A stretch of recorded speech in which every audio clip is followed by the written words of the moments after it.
Hello बच्चों, हमारी पिछली कहानी में हमने देखा कि कैसे द्रोणा अपनी एकमात्र कमजोरी अपने बेटे अश्वत्थामा की मौत की झूठी खबर सुनकर हथियार नीचे रख देते हैं और उनकी यह परिस्थिति का लाभ उठाते हुए द्रुपद का बेटा दृष्टिद्युम्न उनकी हत्या करता है। तो आखिर द्रुपद और द्रोणा के बीच में ऐसी कौन सी बात थी, ऐसी कौन सी दुश्मनी थी जिसकी वजह से दृष्टिद्युम्न ने ये कार्य किया? आइए शुरू से जानते हैं। द्रुपद को पांचाल के राजकुमार को ऋषि भारद्वाज के गुरुकुल पे पढ़ने के लिए भेजा जाता है। वहां उनकी मुलाकात द्रोणा से होती है, जो एक बहुत ही अच्छे तीरंदाज है और ऋषि भारद्वाज के बेटे हैं। दोनों के परिवार में अंतर होने के बावजूद दोनों में एक गहरी दोस्ती बन जाती है और सालों बीतने के बाद भी दोनों साथ हैं। और एक दिन दोनों के अलग होने का वक्त आता है। द्रुपद द्रोणा से कहते हैं, आज हम अलग हो रहे हैं, लेकिन भविष्य में तुम्हें कभी भी जरूरत पड़ने पर तुम मेरे पास आ सकते हो। मैं तुम्हारे मांगने पर तुम्हें अपना आधा राज्य दे दूंगा और ये मेरा तुमसे वादा है। ये वादे के साथ दोनों अलग होते हैं। बुद्धिमान होने के बावजूद द्रोणा गरीब थे। अपना ज्ञान दूसरों को देकर गुरु बनकर धन कमाने की वो कोशिश करते हैं, लेकिन उसमें ज्यादा सफलता उन्हें प्राप्त नहीं होती है। द्रोणाचार्य की इसी दौरान शादी होती है ऋषि कृपाचार्य की जुड़वा बहन कृपि से।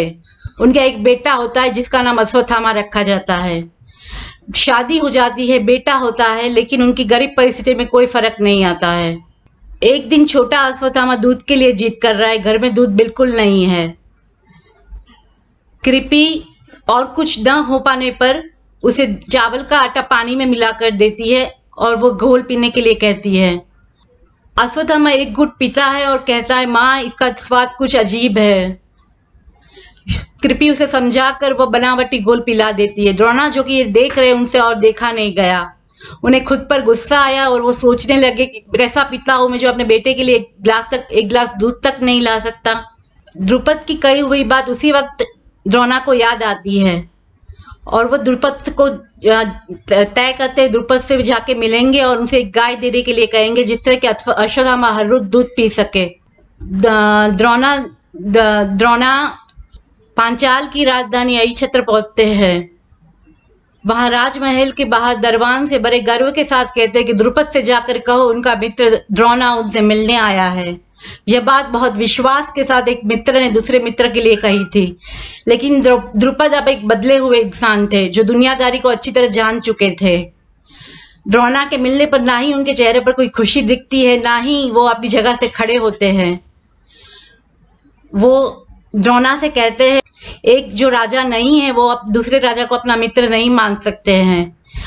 दो समान लोगों को बीच में ही फ्रेंडशिप पॉसिबल है। आज मैं एक राजा हूं और तुम एक आम इंसान हो। द्रोणा अपमानित होते हैं और सोचते द्रुपद ने मुझे ये तक नहीं पूछा कि मैं किस चीज के लिए आया हूं। मुझे तो सिर्फ एक गाय चाहिए थी अपने बेटे के लिए, ना कि उसका राज्य। द्रुपद ने खाली मेरे प्रामाणिक आशय को ही नहीं, मेरे प्रामाणिक इरादे को ही नहीं, लेकिन हमारी दोस्ती को भी अपमानित किया है। अपने क्रोध को काबू में लेते हुए द्रोणा ने द्रुपद से कहा, राजा द्रुपद, मैं यहाँ एक सिर्फ गाय लेने आया था अपने बेटे के लिए, लेकिन आपने सही कहा, आप में और मुझ में कोई समानता नहीं है।